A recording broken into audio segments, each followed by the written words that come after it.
অশুদ্ধতা বাদ দিয়ে দিই। শুদ্ধভাবে তোমাকে আমি কোনো কিছু করে দেই না, সমস্ত কিছু আহার অশুদ্ধতা করে দিচ্ছি। তাই দিন দিন তোমার দেহ, তোমার মুখ, তোমার মন সব কিছু অশুদ্ধে ভরে গিয়ে মন্ত্র নষ্ট হয়।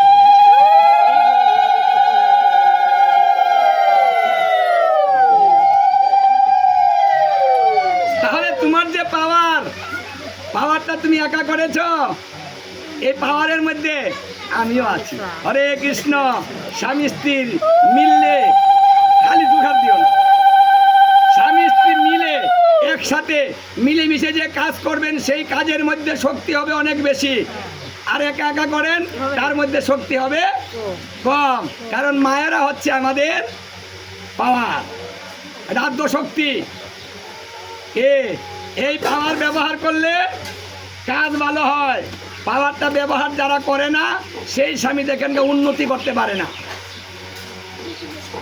যতদিন স্ত্রীকে মূল্যায়ন না করা হবে, মায়েদের লক্ষ্মী বাবা না হবে, যে সংসারের লক্ষ্মী তুমি, ওটা যে পর্যন্ত না ভাববে কেউ, সেই পর্যন্ত যতই টাকা রোজগার করুক গড়ে থাকবে না। নারায়ণও স্বীকার করে, আমার শ্রীকৃষ্ণ স্বীকার করে, এবং দেবাদিদেব মহাদেব পর্যন্ত এটা স্বীকার করে নিয়েছে। এবং পার্বতী যদি রাগ করে চলে যেতে চায়, তাহলে মহাদেব অনবিনয় করে যে পার্বতী তুমি যেও না, তুমি গেলে আমার শক্তিটা নষ্ট হয়ে যাবে। পার্বতী তুমি থাকো, বলো আমাকে কি করতে হবে, হ্যাঁ তুমি কি করিলে থাকবে, তোমার মনটা ভালো হবে। দেখুন, স্ত্রীকে রাখতে হলে কিছু প্রকৌশল আছে। তার মনটা খুশি রাখতে হয়, দিয়ে হোক না দিয়ে হোক, বুঝিয়ে হোক, যে কোনোভাবে স্ত্রীকে খুশি রাখা প্রত্যেকটা পুরুষের কর্তব্য। তাহলেই শক্তি আসবে। তাকে মন খারাপ করে শক্তি নষ্ট হবে। ও এতদিনে বুঝতে পারলাম, এতদিন বুঝিনি যে আমার স্ত্রী আমার জন্য কি করে। হ্যাঁ, এখন বুঝতে পেরেছি। যা, তাহলে এখন থেকে আমার শক্তি আবার ফিরিয়ে দে।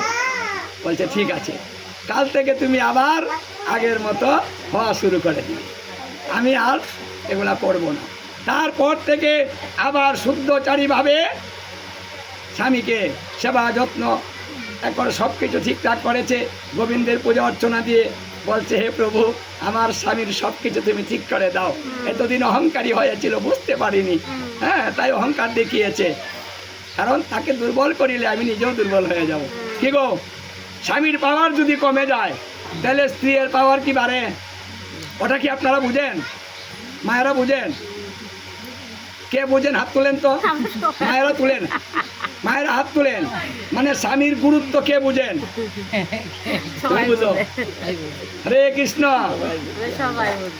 স্বামীকে কখনো গালাগালি করবেন না। কিরিমিরি আছে না, দাঁত কিরিমিরি, দাঁতে দাঁতে লাগাবেন না স্বামীর প্রতি। যদি লাগান, স্বামীর পরমায়ু নষ্ট হয়ে যাবে, আপনি বিধবা হবেন। আর আমাদের যখন বলে তখন আমরা কি বলবো? হরে কৃষ্ণ। খালি তো বাবার কথাই কন, মায়ের কথা তো। এখন দেখুন কেন বলছি জানেন? কারণ মা হলো মাটি। হ্যাঁ, মাকে মাটির সঙ্গে তুলনা করা হয়। আপনাদের ধৈর্য, আপনাদের ধারণ ক্ষমতা সব কিছুই বেশি বেশি। একটা পুরুষ কিনে একটা স্ত্রীর সারা জীবনের সমস্ত কিছু দায়িত্ব গ্রহণ করে, কি করে না? যখন বিবাহ করে তখন এই ভাত কাপড় দেওয়ার প্রতিশ্রুতি দেয় না? দেয়। তাহলে কত বড় দায়িত্ব নিয়েছে। হ্যাঁ, এই জন্য সে হলো গুরু। যে দায়িত্ব নেয় সে গুরু হয়, স্বামীকে গুরু বলা হয়। এই জন্য নারীদের দুইটা স্বামী থাকে, দুই স্বামীর ভজনা করতে হয়, পূজন করতে হয় দুইটা স্বামীর। স্বামী আপনার পূজনীয়, সে আপনাকে শাসন করতেই পারে। কথাটা বুঝতে পেরেছেন?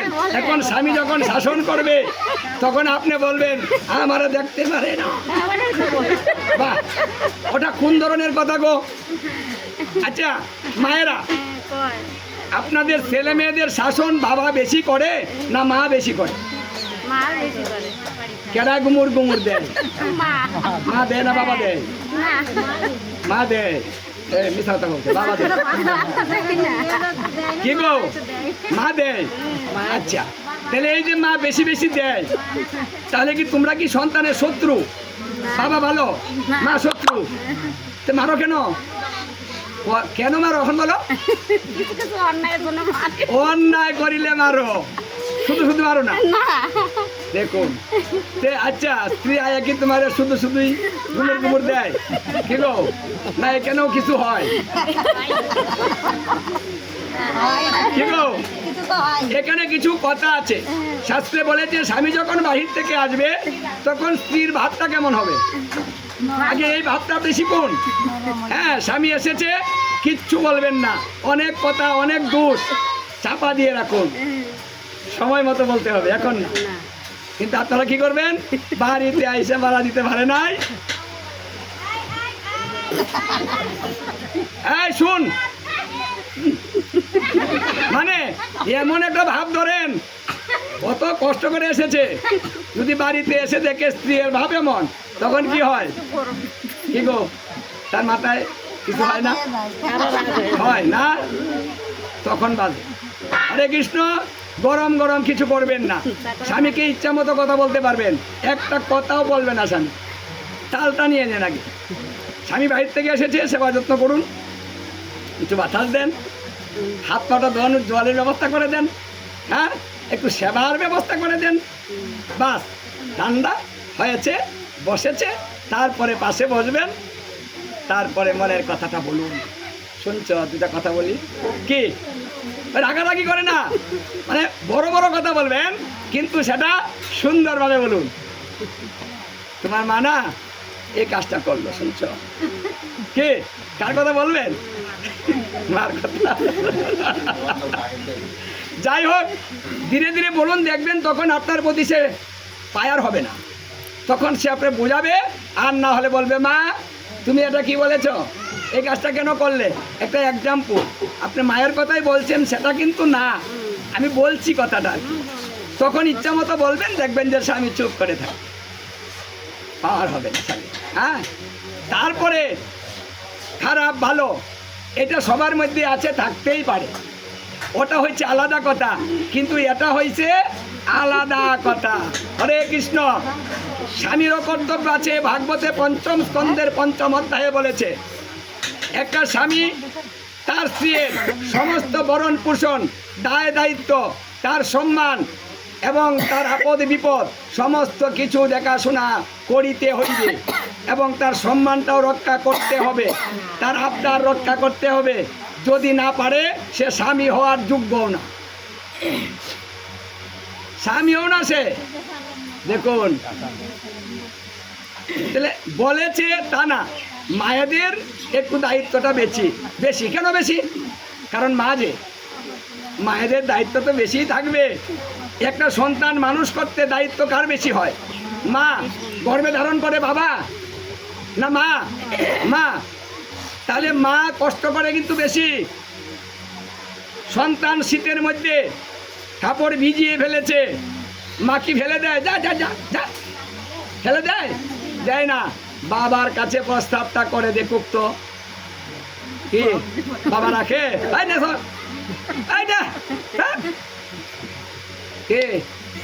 একেবারে কাপড় চোপড় ছেড়ে গিয়ে আলাদা হয়ে সেবারে কি করবা? আর মা কি করে? ওটাই পেজ দিয়ে কোনো মতে সারা রাত বিজার মধ্যে কষ্ট করে কাটিয়ে। তাহলে মার সাথে বাবার তুলনা আছে? আপনাদের কাজটা কিন্তু সবসময় বেশি, আপনারা কষ্ট করেন বেশি। এই সংসারের জন্য মায়েরা যে কষ্টটা করে এটা কিন্তু কম নয়। আমি ওই দিন এক পাঠে বললাম, আচ্ছা পৃথিবীতে আপনকে, এই তত্ত্বটা শিখিয়েছে ভাগবতে ৫ম স্কন্ধে। প্রশ্ন করা হয়েছে যে বলো তো দেখি পৃথিবীতে আপনকে। এখন আপনাদেরকে আমি প্রশ্ন করলাম, বলুন তো দেখি পৃথিবীতে আপনকে। আচ্ছা এখানে কেউ বলতে পারবেন পৃথিবীতে আপনকে? বলুন না একজন। আচ্ছা মা শিখেছে, তোমরা কি শিখেছ? আপনকে? হ্যাঁ, হাস্য উড়ে দেয়। আপনকে? বাবা না? হয় না আচ্ছা শোনেন, এই প্রশ্ন যখন আমিও করলাম দর্শককে, হয়ে যায় যে আপনারা বলুন তো দেখি পৃথিবীতে আপনকে, কেউ কথা বলে না। একজন বৃদ্ধ, এই বাবার চাইতে একটু বয়স বেশি হবে, সে দাঁড়িয়েছে, দাঁড়িয়ে বলছে বাবা আমি বলি। আচ্ছা ঠিক আছে বাবা বলেন বলেন। কয় স্ত্রী হলো সব চাইতে আপন। কথাটা বুঝেছেন? কি বলেছে গো? মানে স্ত্রী মানে ঘরের বউ, নিজের বউ আর কি, এবার ছেলের বউ না। বলছে বউ সবচেয়ে আপন। বললাম কার বউ? কয় আমার বউ। বললাম তুমি আর কিছু খুঁজে পাইলা না? হ্যাঁ নিজের বউরেই তুমি আপন মনে করলা কেন? কয় বাবা 5 বছর ধরে নাই। মানে এই 5 বছরে আমি যা বুঝলাম বউয়ের মতো আপন আর কেউ। সারা রাত আমি কাঁদি, আমার ছেলেও দেখে না, ফুলার বউও দেখে না। দেশে আছি কে না মরে। আমি এখন মরে গেলে বাইসা যাই, তাই আমি মনে করি যে বউ যেন কের না মারা যায়, স্বামী মারা যাক তাও ভালো।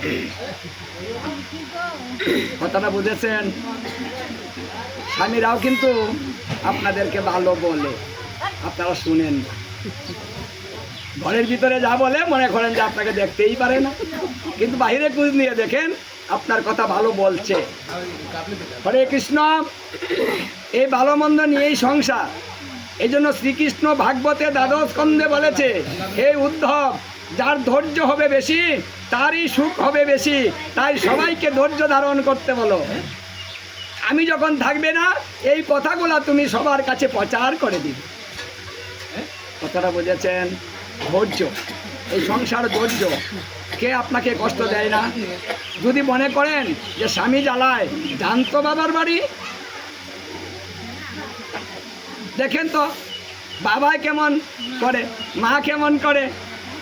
বাবার বাড়ি বেশি দিন থেকে কেউ দেখেছেন? চেক করেছেন ভালোবাসাটা? দেখো মায়েরা, বিবাহের পরে যদি কিছুদিন থাকেন, তারপরে বলবো সে রীতি যাস না গেল, আর কত থাকবিল আমার কয় আনি তো বলে না। যদি জামাই ফেলে চলে যান, মা আপনার প্রতি পদে পদে খোঁটা দিবে, তুই সেরি কত ভালো জানি না, জামাইটা তুই আয় বসছস, এর লেগে তো তোরা রাখছে না। এগুলো মা বলবে না? কি গো আপনার ভাই বউ বলবে না? না ভালোবাসবে, ভালোই করেছো, এসেছো, ভালো করেছো, ভালো করেছো, থাকো থাকো বলে? বলে না। তাহলে কোথাও শান্তি পাবেন না। শান্তি এখানে, বাইরে শান্তি নেই, এই জায়গায় শান্তি। আর এই শান্তিটা নিজে নিজে করতে হবে। মন স্থির করুন, কারো কথা মনে ধারণ করবেন না, বাদ দেন। মনটাকে শক্ত করুন, সবাইকে ভালোবাসুন। অন্তরঙ্গ ভালোবাসা কারো সঙ্গে করবেন না। সেই ভালোবাসা গুরু গৌর গোবিন্দকে দেন, আর বহিরঙ্গ ভালোবাসা জগৎকে দিয়ে সংসার করেন। আর যে যা হচ্ছে, যে যা বলছে, ধৈর্য ধরুন, নীরবে নিস্তব্ধে আমার গোবিন্দের ভজনটা করে যান। তার কাছে বলে যান, হে প্রভু, এই সংসারে এসেছি, তোমার কিছু করতে পারিনি, সংসার যাতনায় পড়ে সমস্ত কিছু ভুলে গেলাম, তোমাকে যে কথা দিলাম সেই কথা আমার মনে নেই প্রভু, তুমি আমাকে ক্ষমা করে দিয়ে তোমার চরণে আমাকে আশ্রয় দিও। এই কথা বলে প্রতিদিন আমার গোবিন্দের চরণে আত্মসমর্পণ করুন, দুপুরটা নয়ন জল আমার গোবিন্দের কাছে নিবেদন করুন। এটাই হলো মূল কথা। কোনো কিছু ধরে রাখবেন না, বাদ দেন, ছেড়ে দেন। কে কবে কি বলেছে দরকার নেই। ধারণ করবেন, কষ্ট পাবেন, ধারণ করবেন না, কষ্ট পাবেন না। এটা কৃষ্ণের কথা। আচ্ছা, কৃষ্ণ লীলায় কৃষ্ণ এসে কি জ্বালা যন্ত্রণা ভোগ করেনি? সুখী ছিল? তাকে দোষারোপ করা হয়নি? তাকে চুর পর্যন্ত বলা হয়েছে কৃষ্ণকে, যে কৃষ্ণ চুরি করেছে। শ্যামন্তেক মণি সূর্য দেবতা দিয়েছিল, সেই শ্যামন্তেক মণির জন্য কৃষ্ণকে চোর বানানো হয়েছিল। কলঙ্ক তার গলায় লেগেছে। কুরুক্ষেত্রে যুদ্ধে তার কলঙ্কও হয়েছে। অনেকেই বলেছে কৃষ্ণ পক্ষপাতিত্ব করেছে। এই কথা স্বয়ং বলরাম বলেছে যে তুমি তো এই ধর্মে ছল করেছ, ছলনা করেছ অনেক, তুমিও তো দোষী, কেন করলে এগুলা? বলরাম প্রশ্ন করেছিল কৃষ্ণকে। তখন কৃষ্ণ বলরামকে উত্তর দিয়েছিলেন, দাদা, ছলনা যদি ধর্ম রক্ষার জন্য হয় তাহলে ছলনাও ধর্ম হয়। কে কথাটা বুঝেছেন? যদি মিথ্যা বলা পাপ, যদি মিথ্যা ধর্ম রক্ষার্থে বলা হয় তাহলে সেই মিথ্যাও ধর্ম বলেই জানি। ধর্মকে প্রতিষ্ঠিত করতে আমি এই ছলনা করেছি, তাই এটাও ধর্ম।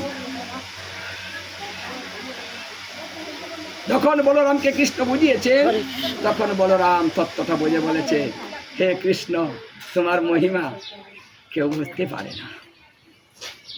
হ্যাঁ, বলরাম স্বীকার করে নিয়েছে যে দেখা যায় তুমি ছলনা করেছ, তুমি দোষী, কিন্তু তুমি যা করো সেটা বোঝা বড় দায়। মানুষ কি করে বুঝবে এই তত্ত্বগুলো? হ্যাঁ, তা আমরা কি করে বুঝবো? আমরা বুঝতে পারছি না। তাই এই সংসারে ঘাত প্রতিঘাত, জ্বালা যন্ত্রণা, ব্যথা বেদনা প্রতিদিন পাচ্ছেন, প্রতিদিন হবে। এটাই এখানের নিয়ম। এই নিয়মের ব্যতিক্রম কেউ করতে পারেনি। এটা সৃষ্টির নিয়ম। যেহেতু সৃষ্টির নিয়ম, এটা সৃষ্টি যে পর্যন্ত আছে ঠিক সেই পর্যন্ত এই নিয়মটাও চলতেই থাকিবে। আর এটার মধ্যে থেকে সহ্য করে, ধৈর্য ধরে অনাদিরাদি গোবিন্দের কাছে যাওয়ার যে কাজগুলা, সেগুলো করে যেতে হবে। হরে কৃষ্ণ। সবাই ভালো থাকুন, গৃহের কল্যাণ হোক। এমন সাধুগুরু বৈষ্ণবের আগমনের সুব্যবস্থা, প্রসাদের ব্যবস্থা, গীতা ভাগবত শ্রবণের ব্যবস্থা যে বাড়িতে করে, যারা অংশগ্রহণ করে, তারা প্রত্যেকেই ভাগ্যবান, ভাগ্যবতী হয়। তাই বৈশাখ মাস, এই মাসে যারা এই কাজ করছেন বা যারা শ্রবণ করছেন, তারা লক্ষ লক্ষ গুণে গুণান্বিত হচ্ছেন। এটা অন্য কোনো মাস বা দিনের চাইতে অনেক লক্ষ লক্ষ গুণে বেশি হয়। তাই গৃহের কল্যাণের জন্য প্রতি বৎসর কম করে হলেও একবার গীতা ভাগবত গৃহে অধ্যয়ন করাবেন একজন ভক্ত দ্বারাতে। আপনাদের এলাকায় যে ভক্তগুলো আছে, যে বৈষ্ণব আছে, তাদেরকে দিয়েই করাবেন। আপনার এই আয়োজন করতে পারেন না, প্রয়োজন নেই। আপনি একটু ফলের ব্যবস্থা করুন, অল্প কটা ফল দেন। ফল আনতে পারেন না, দুঃখ নেই, একটু বাতাসা আনেন, একটু কীর্তন করেন, একটু পাঠের ব্যবস্থা করে, একটু বাতাসা হাতে হাতে প্রসাদ দিয়ে দেন। তবু গৃহে গৃহে এই ব্যবস্থাটা করুন, তাহলে আপনার এই কলিকালের সুধর্ম হয়ে যাবে। হরে কৃষ্ণ। জয় রাধে রাধে শ্যাম।